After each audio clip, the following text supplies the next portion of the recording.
बहनों और भाइयों, आदरणीय प्रधानमंत्री जी का आगमन गाजीपुर में ये 5वीं बार हुआ है और जब इससे पहले प्रधानमंत्री जी आए हैं तो गाजीपुर को अपनी एक नई पहचान दिलाने के लिए जरूर आए हैं। याद करिए, कभी यहां पर महाराज सुहेलदेव के नाम पर नई ट्रेन सेवा प्रारंभ करने के लिए आदरणीय प्रधानमंत्री जी का आगमन होता है और कभी गाजीपुर में यहां पर महर्षि विश्वामित्र के नाम पर बने हुए मेडिकल कॉलेज के निर्माण और उसके उद्घाटन कार्यक्रम में आदरणीय प्रधानमंत्री जी का इस जनपद में आगमन होता है। और आज एक बार फिर से देश के अंदर, जो पूरे देश के अंदर आवाज है, देश के अंदर आम जन की जो भाव और भंगिमाएं हैं, इन सब को ध्यान में रख करके जब प्रधानमंत्री जी हमारे बीच में यहां पर आए हैं, इस अवसर पर जो देश की भावनाएं हैं, देश के अंदर 5 चरणों के चुनाव संपन्न हो चुके हैं। बहनों और भाइयों, आज 6ठे चरण का चुनाव चल रहा है और मैं आपको इस बात के लिए कह सकता हूं, पूरे देश के अंदर उत्तर, दक्षिण, पूरब, पश्चिम, जहां कहीं भी हम बात करते हैं, जाते हैं, चारों ओर एक ही आवाज है, एक ही नारा गूंज रहा है और वह नारा है कि फिर एक बार और अब की बार 400 पार। तो बहनों और भाइयों, 400 पार की बात जब आती है तो कांग्रेस और इंडी गठबंधन से जुड़े हुए सहयोगी दल, समाजवादी पार्टी हो या आरजेडी हो या फिर अन्य दल हैं, ये चारों खाने चित होते हुए दिखाई देते हैं, क्योंकि इन्हें तो 400 सीटों पर लड़ने का कभी सपना भी इन्होंने नहीं देखा। और भारतीय जनता पार्टी मोदी जी के नेतृत्व में अपनी उपलब्धियों को लेकर के, देश के लिए किए गए योगदान को ध्यान में रख करके हम जनता जनार्दन के आशीर्वाद से इस लक्ष्य को प्राप्त करने की ओर तेजी के साथ आगे बढ़े हैं। और उसी श्रृंखला में आज आदरणीय प्रधानमंत्री जी का आगमन गाजीपुर की इस धरा पर हुआ है। बहनों और भाइयों, हमने बदलते हुए भारत को देखा है। हमारी पीढ़ी का यह सौभाग्य है कि मोदी जी के नेतृत्व में हमने इस नए भारत का दर्शन किया है, जिस भारत का दुनिया के अंदर सम्मान बढ़ा है। याद करिए 2014 के पहले का भारत, याद करिए 2014 के पहले का भारत और आज 2024 में जहां हम खड़े हैं, जमीन और आसमान का अंतर आपको नजर आएगा।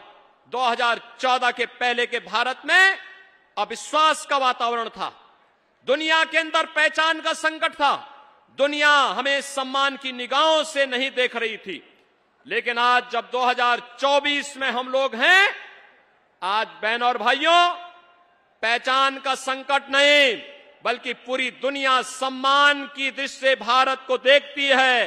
मोदी जी दुनिया के अंदर जहां कहीं भी जाते हैं, पूरी दुनिया पलक पावड़े बिछा करके, पूरा देश उनके स्वागत के लिए उमड़ता हुआ दिखाई देता है। ये सम्मान 140 करोड़ भारतीयों का सम्मान होता है। आज दुनिया के अंदर भारत के पासपोर्ट का सम्मान बढ़ा है। हर व्यक्ति, लोगों से कोई विदेशी पूछता है, आप कहां से आए हैं? भारत से। अच्छा, मोदी के इंडिया से, मोदी के भारत से, यह प्रश्न वह जरूर बोलता है। बहनों और भाइयों, हमारा यह सौभाग्य है कि मोदी जी के नेतृत्व में हमने इस नए भारत का दर्शन कर रहे हैं।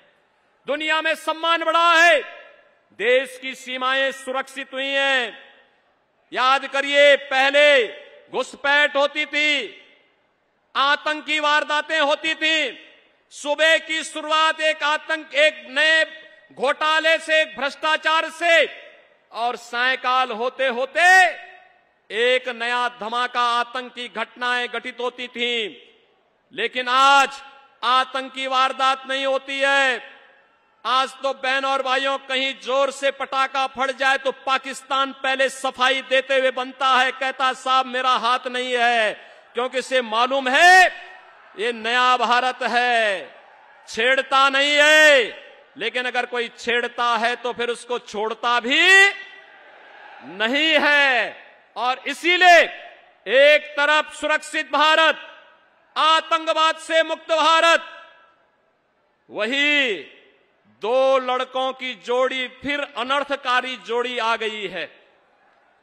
बहनों और भाइयों, ये समाजवादी पार्टी और कांग्रेस ने जब भी गठबंधन किया है अनर्थ हुआ है। याद करिए, जब प्रदेश में समाजवादी पार्टी की सरकार थी और केंद्र में कांग्रेस की सरकार थी, तभी अयोध्या में राम जन्मभूमि पर आतंकी हमला हुआ था, काशी में संकट मोचन मंदिर पर हमला हुआ था, और तभी लखनऊ, वाराणसी और अयोध्या की कचहरियों पर भी हमला हुआ था। और जब समाजवादी पार्टी की सरकार फिर से प्रदेश में बनी थी और केंद्र में कांग्रेस की सरकार थी, तो समाजवादी पार्टी ने जो राम भक्तों पर गोली चलाती है, यह सरकार उस समय मुकदमों, आतंकवादियों के मुकदमों को भी वापस लेती है। लेकिन आज मोदी जी के नेतृत्व में भारत आतंकवाद और नक्सलवाद से मुक्त हुआ, और विकास की योजनाओं की तो कहने ही क्या है। आज हाईवे 4 लेन, 6 लेन, 12 लेन के हाईवे बन रहे हैं। गाजीपुर से पहले लखनऊ जाने के लिए हम लोगों को 8 घंटे लगते थे। आज बहनों और भाइयों, गाजीपुर से 3.5 घंटे में आप लखनऊ की दूरी पूर्वांचल एक्सप्रेसवे के माध्यम से पूरी कर सकते हैं। विकास का यह कार्य, रेलवे के नए नए मॉडल, वंदे भारत, अमृत भारत और नमो भारत के रूप में अब मीटर गेज की स्पीड से नहीं, अब छुक छुक की स्पीड से नहीं, अब बुलेट की स्पीड से बढ़ते हुए भारत की नई कहानी को कह रहा है।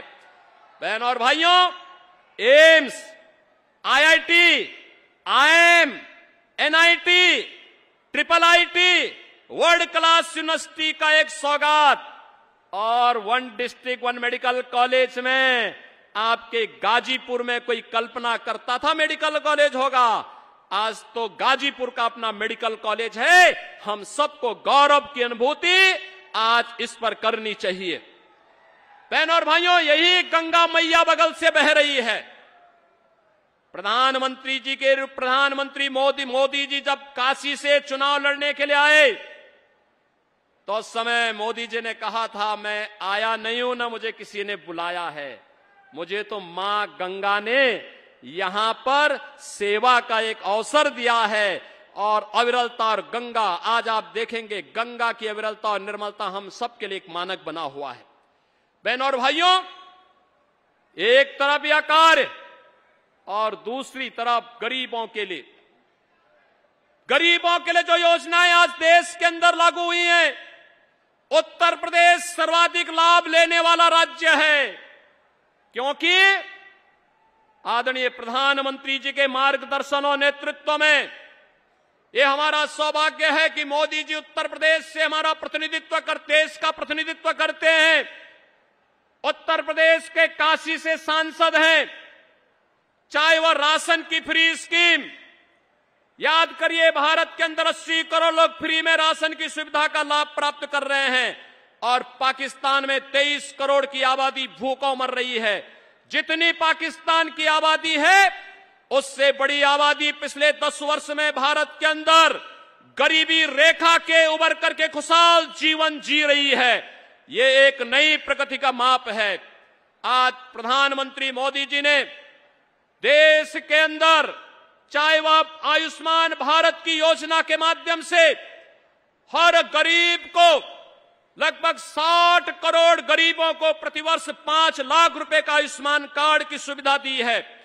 और मोदी जी की घोषणा है, मोदी जी की गारंटी है कि 4 जून को जब फिर एक बार मोदी सरकार बनेगी, तो 70 वर्ष से ऊपर के हर एक व्यक्ति को प्रतिवर्ष 5 लाख रुपए आयुष्मान भारत कार्ड की सुविधा से आच्छादित किया जाएगा। उसे सुविधा फ्री में उपलब्ध होगी। बहनों और भाइयों, किसानों को किसान सम्मान निधि, हर गरीब के घर में शौचालय या फिर उज्ज्वला योजना का कनेक्शन, 10 करोड़ लोगों को उज्ज्वला योजना का कनेक्शन भी मिला है। और उत्तर प्रदेश में तो होली और दीपावली को एक एक भरा हुआ सिलेंडर भी इन परिवारों को उपलब्ध हो रहा है। बहनों और भाइयों, 10 वर्ष में 4 करोड़ से अधिक लोगों को, गरीबों को मकान मिला है। तो मोदी जी की गारंटी है कि अगले 5 वर्ष में बाकी बचे हुए गरीब जिसके पास अपना मकान नहीं, उनको छित से ढकने के लिए एक एक आवास भी पीएम आवास योजना के अंतर्गत देंगे। सम्मान भी, सुरक्षा भी, विकास भी और गरीब कल्याण भी। और बहनों और भाइयों, विरासत का सम्मान भी। अयोध्या में रामलला का भव्य मंदिर, 500 वर्षों के बाद अयोध्या में रामलला फिर से विराजमान हुए हैं। क्या ये काम समाजवादी पार्टी के लोग कर पाते क्या? क्या ये काम कांग्रेस के लोग कर पाते क्या? क्या ये लोग बीएसपी के लोग कर पाते क्या? बहनों और भाइयों, जो दुनिया के लिए, देश के अन्य दलों के लिए असंभव था, मोदी जी ने उसको मुमकिन करके, जो पिछली बार नारा लगाता कि मोदी है तो मुमकिन है, अयोध्या में 500 वर्षों के बाद रामलला फिर से विराजमान हो गए हैं। बहनों और भाइयों, एक तरफ विरासत और विकास की यात्रा, आत्मनिर्भर और विकसित भारत के लिए फिर एक बार 400 पार के लक्ष्य के साथ समर्थन मांगने के लिए मोदी जी आपके पास आए हैं। और दूसरी तरफ समाजवादी पार्टी और कांग्रेस का गठबंधन देश के अंदर आपस में लड़ाओ, बांटो और राज करो के सिद्धांत के साथ चल रहा है। पहले जाति, पहले देश को बांटा, फिर क्षेत्र और भाषा के आधार पर विभाजन किया, और अब जाति जाति में लड़ाने का कार्य करने के लिए लोग फिर से आए हैं। बहनों और भाइयों, मैं आपसे कहना चाहूंगा, इनकी घोषणा पत्र में जो बातें कही गई हैं और इनके सहयोगी दल जो बातें देश के अंदर कर रहे हैं, पश्चिमी बंगाल में संतों के खिलाफ रामकृष्ण मिशन, स्वामी विवेकानंद ने जिस मिशन की स्थापना अपने पूज्य गुरुदेव परमाध्यात्मिक संत परमहंस रामकृष्ण परमहंस जी के नाम पर किया था, आज उन्हें वहां की कांग्रेस गठबंधन का एक सहयोगी उन संतों को धमकी दे रहे हैं। भारत सेवाश्रम संघ के संतों को धमकी दे रहे हैं। ऐसे लगता है जैसे रावण राज हो गया हो, फिर से ये धमकी देंगे, संतों को जीना हराम कर देंगे। इस प्रकार की स्थिति पैदा करने का प्रयास हो रहा है। ये लोग अपने घोषणा पत्र में जिस प्रकार की बातें कर रहे हैं, अनुसूचित जाति, जनजाति और पिछड़ी जाति के आरक्षण को हड़पना चाहते हैं, लोगों के हकों पर भारत के विभाजन को फिर से तैयार करना चाहते हैं, पर्सनल लॉ लागू करके बेटी को स्कूल जाने से वंचित करना चाहते हैं, महिलाओं को बाजार जाने से रोकना चाहते हैं, उनको फिर से बुर्का पहनने के लिए मजबूर करना चाहते हैं। क्या भारत बाबा साहब भीमराव अंबेडकर के संविधान से चलेगा या किसी सरिया कानून से चलेगा? बहनों और भाइयों, प्रधानमंत्री मोदी जी की गारंटी है, भारत बाबा साहब भीमराव अंबेडकर के बनाए हुए संविधान से ही चलेगा। भारत में कोई सरिया कानून लागू नहीं होगा, पर्सनल कानून लागू नहीं होगा। उस मूल्यों के लिए, बाबा साहब भीमराव अंबेडकर के सिद्धांतों के लिए ही मोदी जी ने पंच तीर्थ की स्थापना की। बाबा साहब भीमराव अंबेडकर से जुड़े हुए पंच तीर्थों की स्थापना के कार्यक्रम को आगे बढ़ाया, और आज इसी का परिणाम है कि भारत, इतनी सारी योजनाएं मोदी जी के नेतृत्व में मिली, लेकिन किसी का चेहरा नहीं देखा गया, किसी की जाति नहीं पूछी गई, किसी का मत और मजहब नहीं पूछा गया। योजना का लाभ सबका साथ और सबके विकास के भाव के साथ पूरे समाज को दिया गया। लेकिन सपा और कांग्रेस के समय में चेहरा देख करके योजनाएं दी जाती थी, वर्ग विशेष के तुष्टीकरण के लिए योजनाएं बनती थी, बेटी और व्यापारी सुरक्षित नहीं थी, और गाजीपुर तो इसका जीता जागता उदाहरण था। बहनों और भाइयों, गाजीपुर हो या आजमगढ़, मऊ हो या फिर आसपास के जनपद, ये सब भय और आतंक के साये में जीते थे। लेकिन आज आपका आशीर्वाद भारतीय जनता पार्टी के साथ मिला तो बहनों और भाइयों, अगर अयोध्या में रामलला विराजमान हुए हैं तो बड़े बड़े माफियाओं का राम नाम सत्य है भी हुआ है। और इसीलिए हम लोग आए हैं आपसे कहने के लिए, बेटी और व्यापारी की सुरक्षा हो या फिर समाज को एक संतुलित विकास के मार्ग पर आगे बढ़ा करके आत्मनिर्भर और विकसित भारत की इस परिकल्पना को साकार करने के लिए पूरे देश का जो नारा है, पूरे देश का जो स्वर है, वह हमें फिर से एक बार जो नारा है कि अब की बार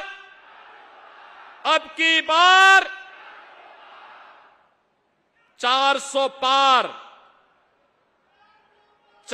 पार के इस लक्ष्य के साथ गाजीपुर संसदीय सीट पर श्री पारसनाथ राय को भारतीय जनता पार्टी ने मोदी जी के आशीर्वाद से, सोहेल देव राजभर पार्टी, निषाद राज पार्टी, अपना दल, इन सभी ने अपना समर्थन दिया है। गाजीपुर मोदी जी को आश्वस्त करे कि गाजीपुर से श्री पारसनाथ राय भारी बहुमत से विजयी बनकर के जाएंगे। आप आश्वस्त करेंगे? पूरा गाजीपुर, जहां तक मेरी आवाज जा रही है, सभी लोग सहमत हैं? 1 जून को जब चुनाव होंगे तो श्री पारसनाथ राय जी भारी बहुमत से विजयी बनकर के गाजीपुर से जाएंगे। गाजीपुर विकास और सुशासन के इस मॉडल का एक बार फिर से केंद्र बनेगा। सहमत हैं? सभी लोग सहमत हैं? मैं आप सबकी ओर से आदरणीय प्रधानमंत्री जी का एक बार फिर से हृदय से स्वागत करता हूं, अभिनंदन करता हूं और आप सबसे कहता हूं, जय श्री राम, जय जय श्री राम।